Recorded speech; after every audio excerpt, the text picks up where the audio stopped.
Hello YouTube, this is Boston Best 0407, and this video I'm going to be going in a slightly different direction than my previous videos, but it is going to, go back a little bit to some of the things I've been saying earlier, and that's specifically going back to, my saying in one of my previous videos, not everything is what it seems, and, that you can't always, believe your face value perceptions, that they can lead you astray, that sort of thing. So I thought I would do a video demonstrating the flaws of empiricism. And I think on some level we in the Western world really worship the finding of empirical data and going by empirical data. And I wanted to do, like I said, I wanted to do this by demonstration. So I'm going to use the figure of the Shield Maiden. Now, if you don't know what a Shield Maiden is, a Shield Maiden was a woman who had chosen to fight as a warrior in Scandinavian folklore and mythology. And she was in this figure was in several sagas, and also appears in other folklore of other German nations.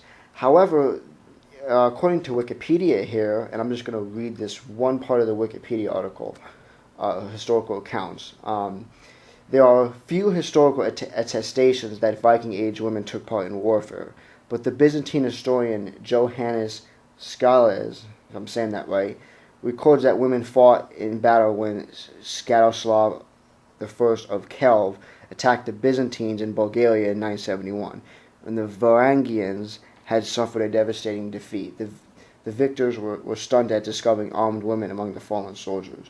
When Leif Erikson's pregnant half-sister, Freydis, if I'm saying that right, Erikildur, I don't know how to, I've never claimed I knew how to speak Scandinavian, was in Finland, she is reported to have taken up a sword and bare-breasted, scarred away the attacking Native Americans. The fight is recounted in the Greenland Saga, though Freydis is not explicitly referred to as a shield maiden in the text.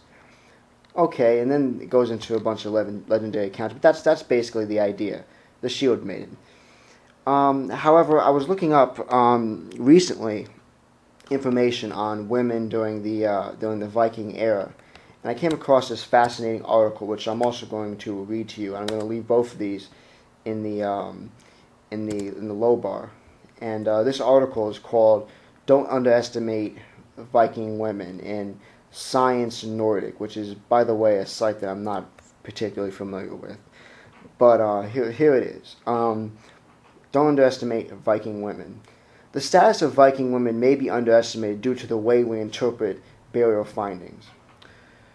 To assume that Viking men ranked above women is to impose modern values on the past, which would be misleading, cautions Marianne Moen. She has been studying how women's status and power is expressed through Viking burial findings. Her master's thesis, The Gendered Landscape, argues that Viking gender roles may have been more complex than we assume. Exploring new perspectives of Viking society is a theme which will also be the focus of the forthcoming Viking Wars Conference in March 2013, where Moen is a member of the organizing committee. Skewed interpretation. Our assumptions of gender roles in Viking society could skew the way we interpret burial findings, Moen points out. She uses the 1904 excavation of the Osberg longboat to illustrate the point. Rather than the skeleton of a powerful king or chieftain, the ship surprisingly contained two female skeletons. The first theory suggested that this must be the grave of Queen Asa, mentioned in Snorri's Ynglinga saga. Again, I don't know how to speak. Never claimed I could speak Scandinavian. And that the other skeleton was her slave servant, says Moen. Asa Haraldóttir, if I'm saying that right, was the mother of Viking king Halfdan the Black. However, later carbon dating revealed that the buried ship was from around 834 AD, a date which made this theory unfeasible. But the idea of a queen mother and a servant became persistent among archaeologists. Powerful Osberg women. Since the Osberg mound contained two women, the burial site has been analyzed as a unique find, without reference to similar sites. The finding is very similar to the Gokstad Skepet longboat, which we regarded as the grave of a powerful and influential king. So why isn't Osberg Skepet regarded in the same way, asks Moen. There are several indicators that these women were powerful in their own right, but by defining one of them as a queen, it is implied that her significance was due to who she was married to or had mothered, using literary sources. And although we accept that some Viking women may have had a role as religious figures, as evolved, performing rites, we do not accord them the corresponding power they would have had in a society where religious and political power was intertwined, Moen argues. Our perceptions of religion's influence in the society is based on texts written hundreds of years afterwards by men from a different and more misogynistic religion. You're going to have to excuse that one. Moen feels many archaeologists have put too much emphasis on historical texts, such as Snorri's Storson's sagas.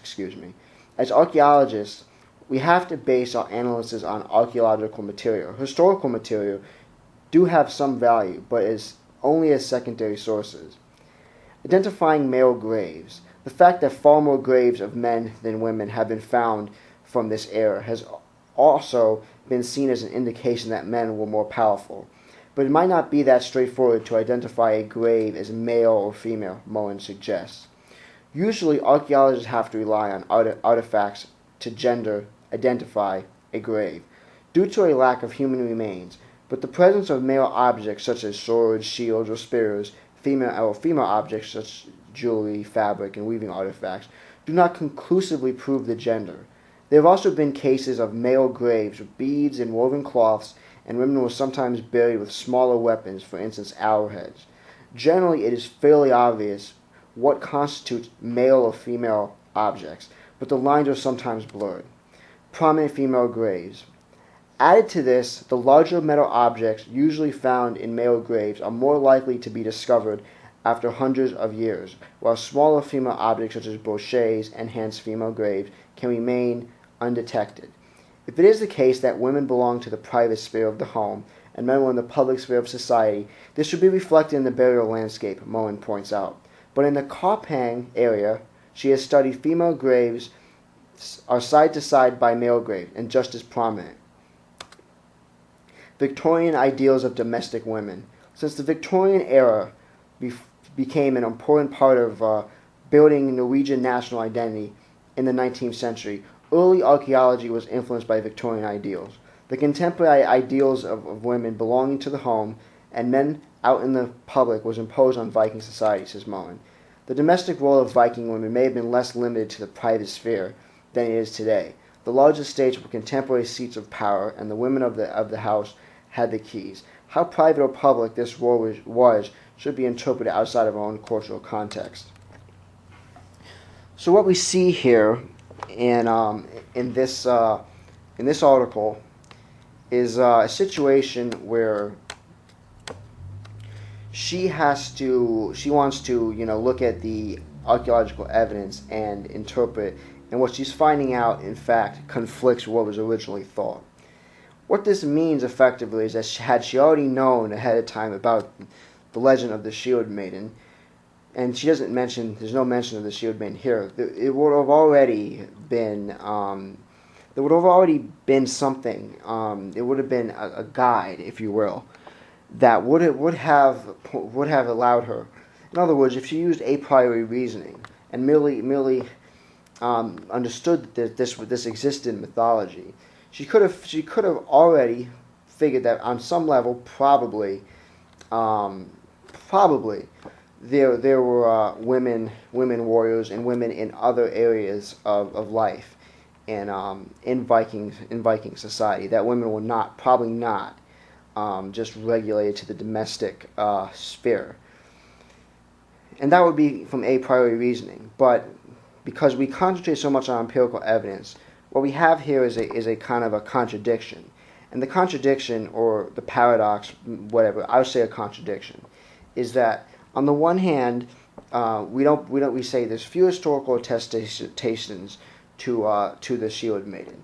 On the one hand, however, the problem with that is that why would it be written in the mythology or the folklore? The mythology and the folklore reflect the values and ideas of a culture. They reflect the identity of a culture.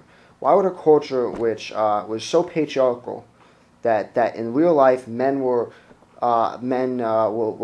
dominate and women would be left to the domestic sphere? If that was really the culture, Why would it show up in their mythology? A shield maiden, a warrior woman. Why would that occur? It doesn't make any sense. But if you concentrate on the empirical side of it, you have the situation where, because you don't know exactly what graves are what, that you must assume that this must have been the case and that must have not existed. But now that this woman is looking into the archaeological evidence and examining it a little bit more, she now concludes that in fact women were probably not only more prominent than it was originally thought, but that they might have also probably were warriors, as it's implied somewhere in this article. Fascinating contradiction, because if we just, because it's really I would say this, it's really a perfect example of missing, looking at the trees and missing the forest. And speaking of the subject of Viking women, there is plenty of accounts in some of the sagas, in many of the sagas, of strong women. As I left a link in one of my other videos, if you read one of the articles, and I was thinking of maybe doing a whole video on this, or tagging this into another video about a similar topic. But there's plenty of accounts of strong women in the sagas, and the Scandinavian women are shown to be strong, such an extent that in some instances they're trying to get their men to go out and avenge their honor, among other things. On top of that, there's a great deal. I mean, you should try to find that in my second to last video, because it's really telling.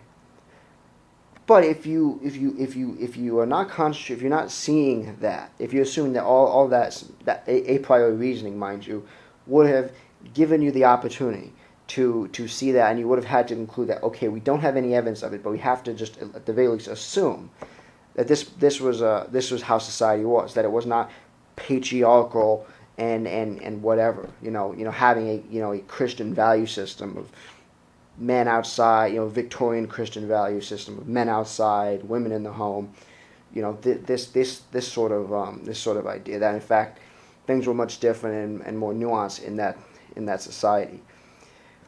But we don't do that. So we assume something different because we can't find the evidence. But now it's proving the evidence. And what this proves to me is that, well, if they just looked at their own mythology, they would have had some guide into the past, now wouldn't they? But they were looking at the trees and they didn't miss the forest. And I find it to be a very, very funny situation. And so, with that said, and of course there's some pretty stupid comments. There's some pretty stupid comments down here. There's one guy actually says that there were no female warriors because women were too weak. He obviously didn't read the Shield Maiden, or